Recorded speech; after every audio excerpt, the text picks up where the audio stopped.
wonderful evening to you out there, everybody. Good evening. Welcome to Monday the 29th day, which is the penultimate day of the month of September, the year of our Lord 2025. And welcome to the Afia Sports Review Square, or Review Sport. You can call it whatever you choose to, but it's all about review on Afia TV. Of course, the frequencies remain the same. Channel 254 DSTV, Channel 748 Free TV, and Channel 17 Go TV. It is great to be here to witness yet another wonderful working week today, and we're getting straight to business.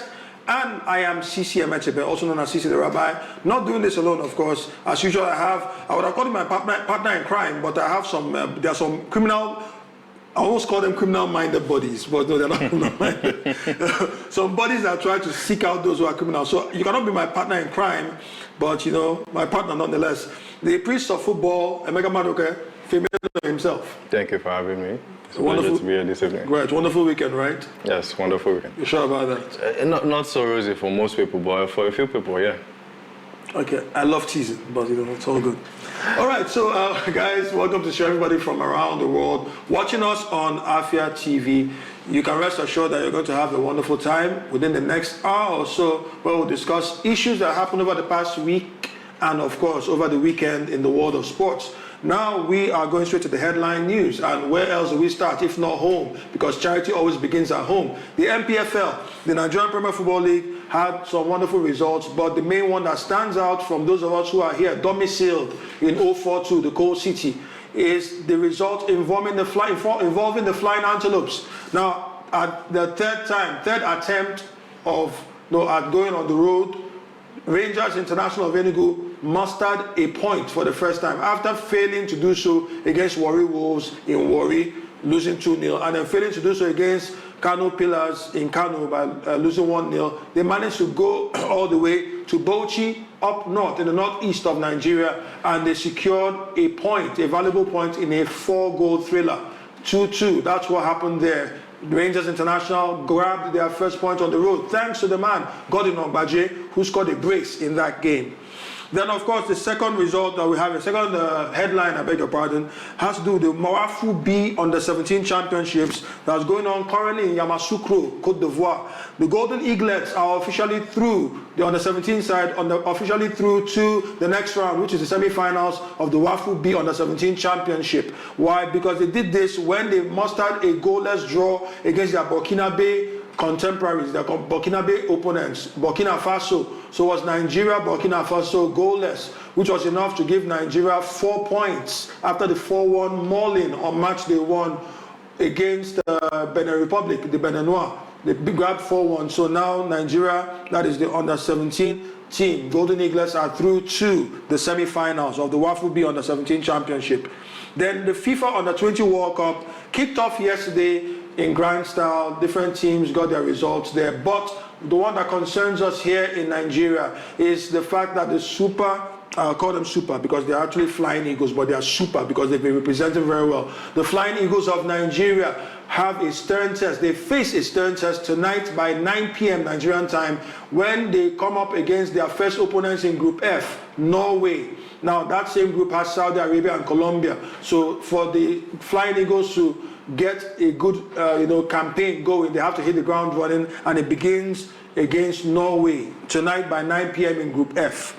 So those are the headline news articles that we have to give you today, and we're going straight to the main issue for today. We have the NPFL match week 6, and you know the league is already getting interested. It's still very early, but match week 6 we saw some very, very important results, interesting results indeed. Some of them were postponed because of the same CAF Champions League and Confederations Cup. We'll give more information about that once we scale through with the NPFL results. But now, there were some big results. We mentioned Rangers International getting a draw against Wikki Tourists up north. But just, Emeka, give us the rundown on the other results this past weekend, and let's see those who are supporters of different clubs in the NPFL. Bendel Insurance drew 1-1 with Bayelsa United. Plateau played a 1-0 victory over El Kaneme Warriors. Warri Wolves lost at home 1-2 to Shooting Stars. Wikki Tourists goal trailer, 2-2, as we mentioned earlier on. 2-0 to Nasarawa United over Katsina United. Kun Khalifat losing 3-1 to Barrow FC. Oga Boys being held to a draw by Imba, 1-1. The postponed game, Rivers United versus Tornado FC, is to be played on Wednesday, the 1st of October. Yeah, and that's Wednesday, 1st of October. And also we have Kwara United that will be played on Thursday, 2nd of October. That's Kwara United, Plateau United. Now, of course, we're going to read the table standings, but one game that interested me, and I think teams need to look out for, is that the new boys, Kun Khalifat and Barrow FC. These are teams that are playing for the first time in the top flight in the Nigerian Premier Football League. Yes. Barrow FC got a valuable win away from home, 3-1. But there's the guy who scored their first ever goal in the NPFL. That is Ibrahim Yahya. He scored a brace in that game. Now, I don't know, it's still too early to talk about that, but whenever I see Ibrahim Yahya play and I see the quality of goals he scores, I'm looking at somebody who reminds me of last season's highest goal scorer in the NPFL, Anas Yusuf of Nasarawa United. Yes. I don't know if there are any other vibes that we get from any other players, but this guy in particular, I think is one that we need to watch out for. Still early days, but the Golden Boot discussion, if it's to start in the next couple of weeks, I suppose he has already laid a strong claim to be involved in that discussion. I mean, he's hit life to the NPFL really nicely, and if he keeps on doing what he's doing, no matter if his club finishes in the mid-table or in relegation waters, if he keeps scoring the goals and he's getting in week out, he could probably grab the Golden Boot, despite where his team finishes. I mean, his individual records here will have to show his worth. Will he keep on banging in the goals, or will he eventually go short of goals? Still yet to see. But I think it's safe to say that judging by how competitive the league has looked so far, still early, 6 matches, yes. 32 to go, still a long way. But judging by how competitive we've seen the league so far, there's been no team gets an easy win. We've seen that whether at home, but like we always say, you talk about something that the legendary manager of Manchester United, one of the, if not the greatest manager in the Premier League history, Sir Alex Ferguson, would always say in his days. He said that goals win you games, yes, but defenses win you titles. Yeah, we know about the issue of defenses, strong defenses helping to win titles, but you have to score goals to win games. And I think it goes without saying that if Barrow FC are going to survive their first season in the NPFL, it's going to be largely down to this man's contribution, Ibrahim Yahya. Yes. I mean, he's going to have a lot to do this season. If they are to stay up or get themselves high up the table, that means a lot of goals has to come in for this club. And Ibrahim Yahya has to be one person that you look at the forefront, getting these goals for them. He started off very nicely, and he's set himself up for good things in the Premier and NPFL, yes. But it's depending on how we see it. We've seen it in other leagues as well. When professionals come in, they hit the ground running, then at some point they hit a purple patch. So it's all down to him and his manager to know how they can keep him fit and on form and banging in the goals. Okay, beautiful. So the table stands, we talked about Anas Yusuf. He plays for Nasarawa United. He was even on the score sheet when Nasarawa United beat Katsina United 2-0. And as it stands right now, still early days, like we always say, but Nasarawa United are topping the charts at the moment, because the table reads thus: Nasarawa United are on top with 13 points, and Aimba are behind them with 12 points. Niger Tornadoes are third with 9 points. Likewise, Katsina United 9 points, but fourth. Then Rivers United, with a game in hand, are fifth with 8 points. Shooting Stars of Ibadan are sixth with 8 points too. Also, Wikki Tourists have 8 points and they are seventh on the log there. Then El Kanemi Warriors are eighth on the log. They have 8 points likewise, but they are an inferior goal difference with a -1 goal difference. Then Ikorodu City Oga Boys are there in 9th position with 7 points.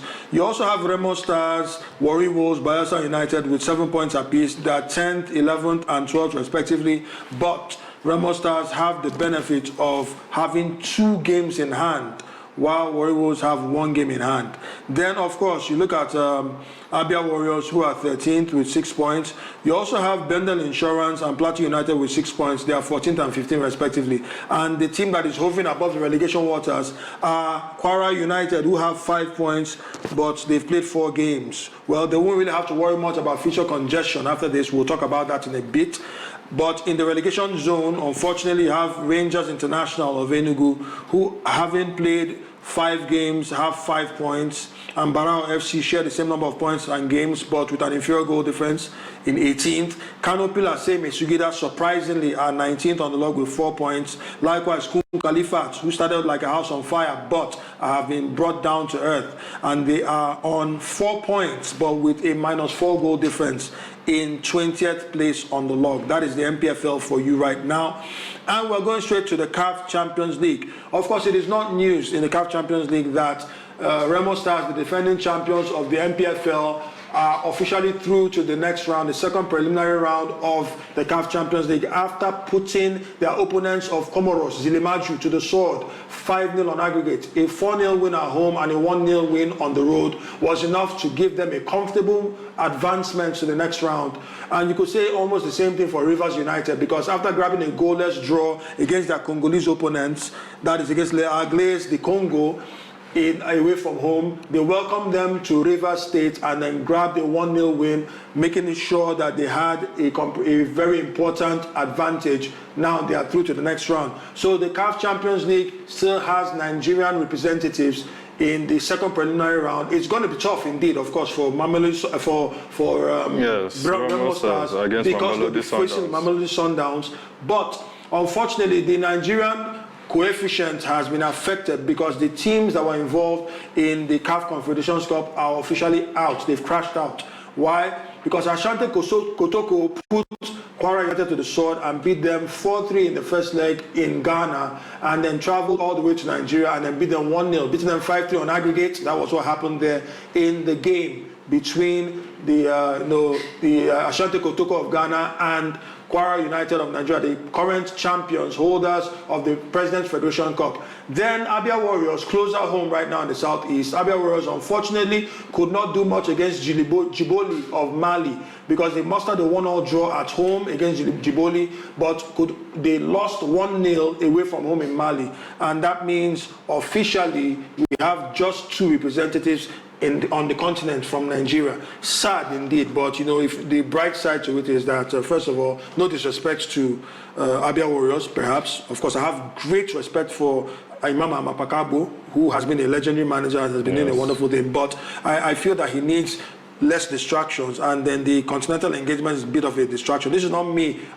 saying sour grapes, no, but it's been a distraction. Likewise, Kwara United, so they can focus on decluttering their fixture list, because they have games in hand, and games in hand are no guarantees for points in the bag. But big congratulations to Remo Stars and Rivers United. Yeah, big congratulations to both of them. They did the job. I mean, getting the whole wins at home was important for both clubs. Quite shaky for Rivers United in particular. There was the 1 goal margin there, but at least they did get the win. The win's a win. The win is a win. So at least now they can get themselves concentrated for the league, get the points they need to get in the league, then still get themselves mentally prepared for what is to come in the CAF Champions League. That's especially Remo Stars, who face Mamelodi Sundowns. That is going to be a tough game right there.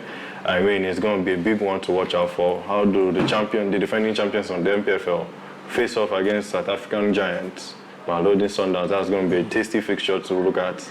I can't wait for that game. That's going to be a cracker indeed. I know it's still too early to start making predictions and projections, but from your own standpoint right now, what do you think? What do you think is going to be? What do you think is going to be the fate of our Nigerian counterparts, the champions of the NPFL? So it might, if on a good day, let's say the tactics work out for Remo Stars, let's say that they stick to the manager's instructions to a T and they do all they can, get as many goals as they can. Now it's to shut up the shop at the back and make sure that Mamelodi Sundowns don't get any opportunities to score goals. That's going to be difficult, because that's a great attacking side in South African football and in African football generally. Now the job is you have to find a setup that is going to be good on the offensive and also good on the defensive. You have to strike a balance, score as many goals as possible, because that game is going to be filled with goals. Now, it's whether you're going to be on the receiving end of the goals or you're going to be scoring all the goals. Remo Stars need to have a solid game plan against Mamelodi Sundowns, because that's a tough opponent. No disrespect to any other club in African football, but Mamelodi Sundowns are one of the giants of African football. Okay, so I mean, the last question regarding this, task or challenge that lies ahead for Remo Stars. Do you think it would be right for Remo Stars, under the tutelage of Daniel Ogumodede, to go into this tie, this double header in this month of October that we're stepping into, the second preliminary round of the qualifying round of the CAF? I said CAF. Pardon me, it's CAF, not CAF, please. The CAF Champions League. Get into the second preliminary round of CAF Champions League. Do you think they should go with a siege mentality? Now, understand why I'm asking the question. Mamelodi, so it's not news to everybody who follows football that Mamelodi Sundowns are pretty much owned by Patrice Motsepe, the CAF president. And there's something about strings being pulled here and there, allegations. Those strings could be pulled. It will not make for good reading from a South African perspective if Mamelodi Sundowns gets shocked by Remo Stars, and the CAF president and his cohorts might face the ignominy of the embarrassment, basically, of having to deal with the fact that pretty much the best side in South African football, before you mentioned like Orlando Pirates and Kaizer Chiefs and the rest of them, are not in the CAF Champions League, the money-making part of the CAF Champions League, which is the group stage of the CAF Champions League. What's your thoughts? Should they have a siege mentality because of the forces that lie against them? Yes, they do. They do need to have that siege mentality. I mean, you have to go into that match pretty much as a gladiator. You have to go there, you have to be ruthless, you have to be unrelenting. There's a lot of obstacles ahead of you. It's not just Mamelodi Sundowns now. You have talks of other elements at the background. Now, you have to put all of that beside you and do the work on the pitch. Once you do the work on the pitch, the rest becomes irrelevant. So all you need to do there is stick to the tactics of Daniel Ogumodede and get yourself where you need to be, which is past Mamelodi Sundowns and into the next round. Okay, fantastic indeed. And please, for the record, nobody is accusing CAF of doing anything untoward or anything. But if the shoe fits, who knows? I didn't say anything, no, please. No. Any views expressed here are not reflective of the views of Afia TV. Just take note. These are permutations and everything. No allegations, no accusations leveled towards Dr. Patrice Motsepe. And because indeed, if we were accusing Dr. Patrice Motsepe of playing some underhanded tactics, then he might be able to get away with what's happening with his national team. Because the current news that is making the rounds is the fact that FIFA have officially meted out a punishment to SAFA, that is South African Football Association, for fielding an ineligible player back then earlier in the World Cup qualifiers. Now we have a letter to that effect, and South Africa, SAFA, have to respond to that letter. Now, I read that letter. It says the FIFA Disciplinary Committee sanctions South African Football Association. The FIFA Disciplinary Committee has sanctioned the South African Football Association, SAFA, for having fielded an ineligible player, Teboho Mokoena, in the South Africa versus Lesotho match played on the 21st of March 2025 in the FIFA World Cup 2026 preliminary competition, thereby breaching Article 19 of the FIFA Disciplinary Code FDC and Article 14 of the FIFA World Cup 2026 preliminary competition regulations. Consequently, the FIFA Disciplinary Committee has declared the match in question to have been forfeited by the representative team of South Africa by a score of 3-0. SAFA has also been ordered to pay a fine of 10,000 Swiss francs to FIFA, while Teboho Mokoena has been issued with a warning. The parties were notified of the terms of the FIFA Disciplinary Committee's decision today, being the 29th day of September, the year of our Lord 2025. In accordance with the relevant provisions of the FDC, they have 10 days in which to request a motivated decision, which, if requested, would subsequently be published on the website that is provided as legalfifa.com. The forfeiture decision remains subject to a potential appeal before the FIFA Appeal Committee. Now, the implication is this. Just like we've been talking about, that we kept on saying it's not a matter of if but when, and FIFA on the spot. FIFA were being put under scrutiny. Wanted to see if FIFA would do what they must do. Why? Because on the 21st of March, South Africa played, I think it was in match week 5, or match week 5, yes, match week 5. They played against Lesotho. They played host to Lesotho and beat Lesotho 2-0. But their mercurial midfielder, Teboho Mokoena, who had been suspended for that game, having picked up 2 yellow cards in previous games earlier in the qualifiers, was ruled ineligible to participate in that game. Yet, he was fielded. Yes. He participated. So, according to the rules of the game, which was stated there clearly, any match that features an ineligible player is declared, whatever the result, declared forfeited. And then a 3-0 victory is given to the team that was on the wrong end of that breach. And that means Lesotho, who lost 2-0 on that day, now have a win. They've snatched a victory from the jaws of defeat. So they have a win, a 3-0 reverse, which means, first of all, that South Africa have been docked 3 points, down to 14 3 goals, now. down to 14 points. So it's leveled up things, and as we speak, Benin Republic are top on the log, first with the same number of points, 14 points in Group C, but with a superior goal difference. Not only that, you're looking at the fact that they have 10 days to appeal. Of course, they've been fined 10,000 Swiss francs. Teboho Mokoena, understandably so, was just issued a warning because, to be honest, it wasn't his fault that he was fielded. Yes. He's not the one that fields himself. You as a player don't dictate the team selection. Yes. But he was fielded. The reason, I feel that the reason he was given a warning was that he had the opportunity to do the right thing. He said, "Oh, coach, I'm not supposed to have played. I'm ineligible, so I'm not supposed to be here." But one would assume that Mokoena saw what was happening and said, "Okay, fine, they want to play a fast one. Okay, fine, let me just play along." But he could feign ignorance, so it was a warning because it's assumed that he was probably complicit. Yeah, rightly so. Although not as complicit as the South African Football Association. Now, they have 10 days to appeal, which means you calculate it, a week from today is the 6th, so that means they have till the 9th of October to appeal. Do you really think anything will come out of this appeal? Well, I mean, they can appeal, but nothing should actually come out from this appeal. Because, I mean, are they guilty of fielding a player that was ineligible? Yes, they are guilty.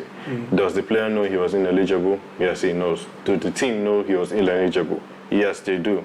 So, I mean, if you're guilty of some offenses, the punishments have to be meted out. And you can appeal as much as you want, but it has to fall on deaf ears. You broke the rules, you broke the rules.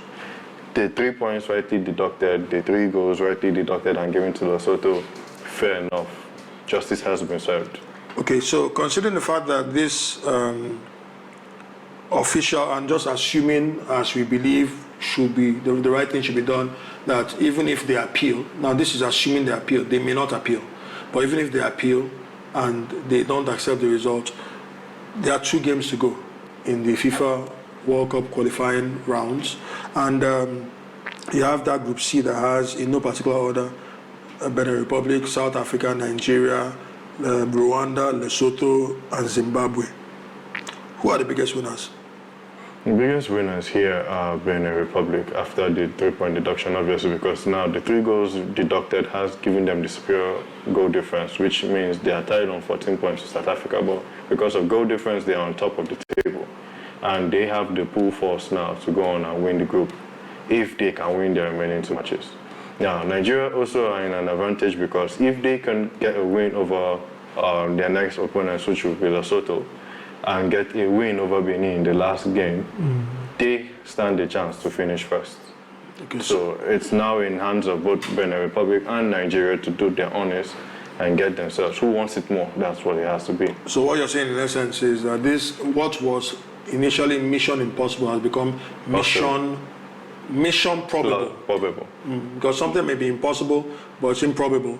Now it's both mission possible and probable. Okay, we can work with that. Hope is not a business strategy, but come on, Hope we Nigerians. don't have to involve the calculators again. Well, we still do. Are we not Nigeria? We still do. Well. All right, guys. So hope, just hang on to hope, even though you know hope is not a business strategy. We just hope that things fall in line for Nigeria, and let's hope that we learn from the lessons, because it would be nice to be on the plane to the United States of America, Canada, and Mexico next year for the FIFA World Cup. We'll be right back to give you more news, because of course the EPL, a lot of drama happened in the English Premier League and also in the Spanish La Liga, and we have some other bits of news concerning a big celebration next year, a 250th birthday celebration. Whose birthday is it? Well, there's a highlight to that effect, which we're going to give you at the end of this show. Stick around, you don't want to miss this. This is still the Afia Sports Review Square on Afia TV. Stay tuned. Welcome back to the Afia Sports Review Square on Afia TV. Of course, frequencies still remain the same. They're not changing anytime soon. Channel 254 DSTV, Channel 17 Go TV, and Channel 748 Free TV. This is CC the Rabbi, of course, and I'm still here with Emeka Maduka, the priest of football. You for having me. I'm talking about football. It happened in the English Premier League. So many things happened indeed. Match week 6, round of 6 of the English Premier League had some very, very interesting results there. With the early kickoff happening at the GTEC Community Stadium, where Brentford beat Manchester United by 3-1. Of course, that was a game that had the prodigal son return, referring to, of course, Patrice Mbeumo. Did I say Patrice? But I've done that again. No, because I said Patrice Mbeumo. I remember Patrice Mboma, who is a fellow Cameroonian, but is now Brian Mbeumo I'm talking about. He came, he saw, and he was conquered by his former teammates. And of course, you know, you had Manchester United struggling to create something of repute. You can say his game was just a bit of sightseeing at the basically sightseeing. Yes, he came, he saw, and he moved on. Of course, somebody who was staring at 007 status, but he said, you know, not today. And he finally managed to open his account, albeit on a losing night. That was Benjamin Sesko, the Slovenian international, scored his first Manchester United goal after 6 games of not recording a single goal on contribution. Well, that's better than nothing. Then Leeds United had a 2-2 draw at home, Elland Road against Bournemouth. And then Chelsea Football Club, wow, Chelsea really need to get their acts right, because they lost at home, Stamford Bridge, to Brighton and Hove Albion, 3-1, after yet another brain fart by one of their defensive players, Trevor Chalobah, who had a VAR review upgrade his initial yellow card in the 51st minute to a red card for a reckless challenge, and he went through. Then what happened was that Brighton went on and then beat them. A brace scored by Danny Welbeck, of course, put the final nail in the coffin. Then the battle between the two last unbeaten sides in the EPL, and it will not be a surprise if you would assume that out of the last 2 unbeaten sides in the EPL, Liverpool and Crystal Palace, that at the end of the match, probably the last man standing will be Liverpool. Well, wrong. Your assumption is wrong, because as we speak, the only team that is unbeaten in the English Premier League are the Eagles. Crystal Palace, the team at Selhurst Park under Oliver Glasner, beat Liverpool 2-1 at their own game. Of course, we'll talk about that. Why is it at their own game? They are late goal specialists. Well, they were specialized. Let's put it that way. Then Manchester City, no surprises there. Man City thrashed Burnley 5-1. Erling Haaland grabbing a brace in the 90th minute and beyond, bringing it started to 8 goals for the season so far in the EPL. So it was Manchester derby that was one-sided. Then Nottingham Forest losing at home to Sunderland. Nuno Espirito Santos' magic was not able to work at home. Then Tottenham Hotspur managed to save the embarrassment of suffering another home defeat thanks to Ange Postecoglou's side. No, sorry, not Ange Postecoglou's side. That's Nottingham Forest. Nottingham Forest. So no, Wolverhampton Wanderers. Tottenham Hotspur against Wolverhampton Wanderers. They picked up a point. It was Paulinho that scored there. So Thomas Frank and his side could only settle for a draw, a 1-1 draw against Wolverhampton Wanderers. And then Aston Villa got their first win of the season by getting a vital victory, 3-1 victory over Fulham. Then, of course, we're going to have Everton play against West Ham United tonight. But we had one game which was the biggest game based on the results. Their rivals around them dropped points and all lost. particularly Liverpool and then Chelsea. These were their main key rivals. Man City got the win, but they were still behind them. I'm referring to Arsenal Football Club, who bounced back and then came from behind to get a win, vital win. The former Newcastle boy, Mikel Merino, grabbing the vital equalizer, making him the highest scoring Arsenal player in the year 2025. And then who else? Moving from zero to hero, Big Gabby himself, Magas, the centre-back, he grabbed the vital goal in stoppage time and then got Arsenal their first win at St. James's Park after 3 attempts. This was a big win indeed for Arsenal, but the other results were responsible for that. Take us through what you thought about this weekend, and of course the controversial decisions, like that Gyökeres penalty that was overturned, that was called back. Pope was bailed out of that situation there. Gabriel Magalhaes also had a penalty incident. Some say that it was meant to have been a penalty, but I don't know what your take is. And the fact that there were a lot of decisions that were very questionable. Emeka, what do you think? Once more again, the Premier League was back, and back with excitement, back with drama, and VAR has done it again. Why can't we just get our tongues out of this VAR matter? I mean, it's week in, week out, wrong decisions here and there. Plentiful decisions that referees make on-field decisions, consult the VAR and change it. Some of which are correct, most of which are wrong. I mean, you have to, thank you for pointing out the Arsenal game. That was a clear-cut penalty there on Gyökeres. Nick Pope was saved for no just reason. That was a clear-cut penalty. But yes, it was overturned and waved away. I think it's safe to say that, sometimes the people say 50-50, and it's just about the interpretation of the yes, it's a 50-50. See the point I'm trying to make. Like, for instance, some other referees would have given that as a penalty and stuck to it. VAR wouldn't have even interfered. The ball, but in defense, the defense of the referee, Jared Gillett of the Australian referee, was that quite over, Gyökeres got the ball first, then Nick Pope touched the ball. He actually touched the ball shortly after Gyökeres touched the ball, but within a split second of him touching the ball, he clattered into, he obstructed Gyökeres in full flow, and then he stumbled and fell. So if he had seen it initially, he would have called it a stonewall penalty. But just considering that, it was very, very dicey, and it was called in favor of Newcastle, and they thought that they got away with something there.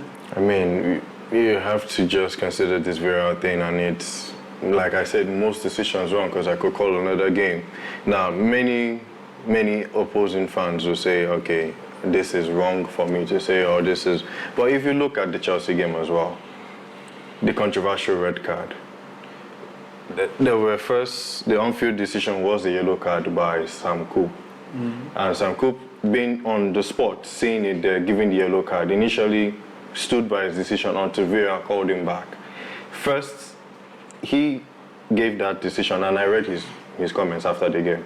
My first decision of that yellow card was, yes, Chalobah did bring down the man, but the man in question was in an offside position.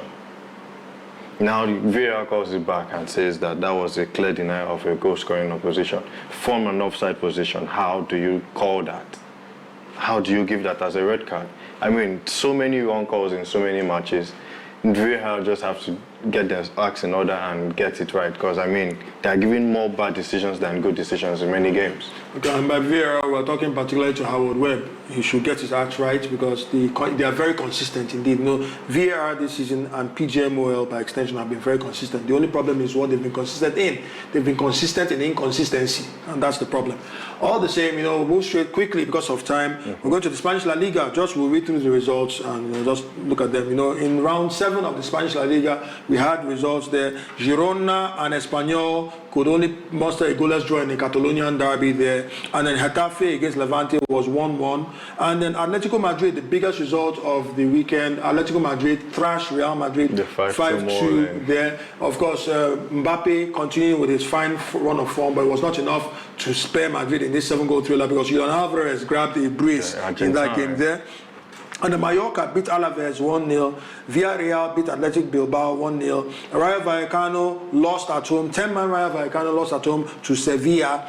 Then Elche beat Celta Vigo 2-1, making LK one of only 2 sides in Spanish La Liga after 7 games unbeaten. That is strange that LK are the only other side alongside Barcelona that are unbeaten. Then Barcelona, speaking of which, grabbed a 2-1 win against Real Sociedad, and then Real Betis beat Osasuna 2-0. The match between Valencia and Real Oviedo has been postponed, and we'll give you more information. That match is meant to be tomorrow. It's been postponed. So just because of time, we want to go quickly to the incident issues that are going to be happening from tomorrow, and we all know what's happening from tomorrow, don't we? The champions. All right, the UEFA Champions League continues. Match day 2 in the UEFA Champions League in the league format for this season continues from tomorrow. We're going to have games. Of course, the early kickoff tomorrow being Tuesday the 30th of September. Atalanta will play host to Brugge, and then that's by 5:45 p.m. Then from 8 p.m. we're going to have games running through. Atletico Madrid will play host to Frankfurt, Eintracht Frankfurt. Bodo Glimt will play host to Tottenham Hotspur. Chelsea will play host to Benfica, and that's really going to be the first major match that involves the self-proclaimed special one, Jose Mourinho, returning to one of his most successful grounds in football, to Stamford Bridge. Then Galatasaray will play host to Liverpool also tomorrow by 8 p.m. Internazionale, the Nerazzurri will play host to Slavia Prague. Then Olympic Marseille will play host to Ajax of Amsterdam. And then Paphos will play host to Bayern Munich. There are going to be some other games too. And since this is the Champions League special, basically, on the 1st, we are going to open up the new month of October with USG, Union Saint-Gilloise, who are one of the top teams in the Champions League right now after their first match of match they won. They're going to play host to Newcastle United, and then Karabakh will play host to Copenhagen. Barcelona will play host to Paris Saint-Germain, big one indeed. And then AS Monaco. In that game Sorry, well. what? A lot of key injuries in that game. Yes, a lot of key injuries indeed, but also reunions. Dembele. But we'll see. The current Ballon d'Or winner. Then AS Monaco will play host to Manchester City. Arsenal Football Club will play host to Olympiacos. Then Villarreal will play host to Juventus. Borussia Dortmund will play host to Athletic Bilbao. Napoli will play host to Sporting Lisbon, Sporting CP. And then, of course, you have Bayer Leverkusen, who will play host to PSV. Champions League. Manchester United will play No Club FC. No, Manchester United will play host to No Club FC. The Organic League. Right, so the Organic League. Well, I mean, you have to have a league. Even if the Justice League is not there, no problem. If you don't like the banter, qualify for Champions League next season. That would be nice. All the same, nevertheless. I didn't start it, he did. So please, no one should blame me. Anyway, all the same, what's your take on the Champions League? Just in a minute, 1 minute. I'll just pick one or two key games there. Yeah. The special one, returning back to Stamford Bridge. I know life has been very rough for Chelsea lately with a couple of defeats on the road and here. But if the tactics are right and it's set there, they'll be going to give Jose Mourinho a tough time.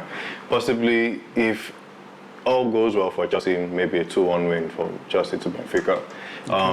AC Monaco versus Man City. Man City straightforward winners there. Arsenal straightforward winners at home against Olympiacos.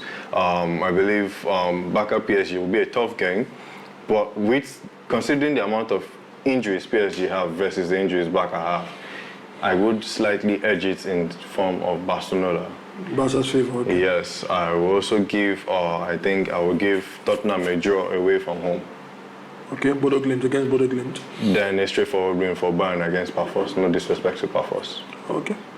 All right, so let's just leave it at that. We are going to end the show right now with some news. Whether you call it good news or bad news, I don't know, but it's news all the same. And this news has to do with the UFC, a UFC legend and the former presidential candidate in the Irish presidential election, the UFC legend himself, retired champion, Conor McGregor. Now, Conor McGregor has hung up his boots, he's retired, but he might be lured out of retirement because, in the words of the Godfather, Don Vito Corleone, he said he'll make him an offer that he can't refuse. And that's exactly what a current godfather in the President of the United States of America, Donald Trump, has made. He made him an offer that he probably will not refuse. An offer of $100 million and 100 gold visas. What does that mean?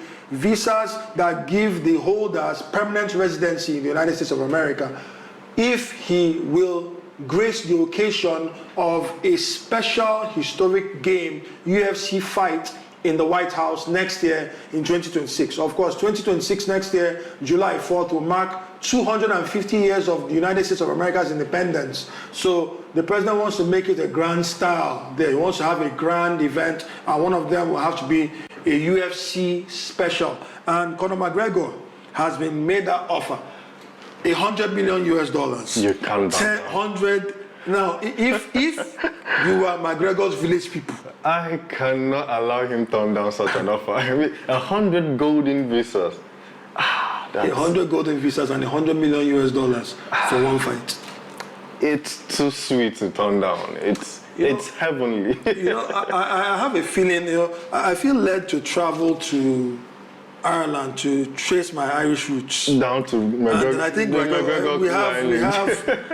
we have a kindred spirit. I think so. I believe my great-great-grandfather was his half-cousin from the third side. So are you sure it wasn't his 25th cousin, 25 times removed? No, not removed. I think closer.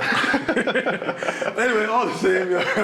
Oh, the way we love our heritage. Don't mind us. Our pedigree is just okay. For 100 million, come on. No be hero. That's a sweet offer. Anyway, sweet offer, and we make this sweet offer. You just want to find out what else we have in store. By Thursday, when we have the banter box, we'll return to TV and we'll give you more information. And of course, we're going to have the basketballs of the banter box on Thursday by 5 p.m. But so far, thank you for being with us on the Afia Sports Review Square on Afia TV. It's been a pleasure. Emeka, thank you very much for what you've done, for being here and then helping us run through this. And of course, our great guys there, the producers of the show there, Chris, I see you, and then everybody that's working behind the scenes, our script writers, the MCR and PCR, and everybody that's made this a success. We couldn't have done this without you, so we are very grateful. Thank you for being who you are, guys. And we're going to do this again on Thursday.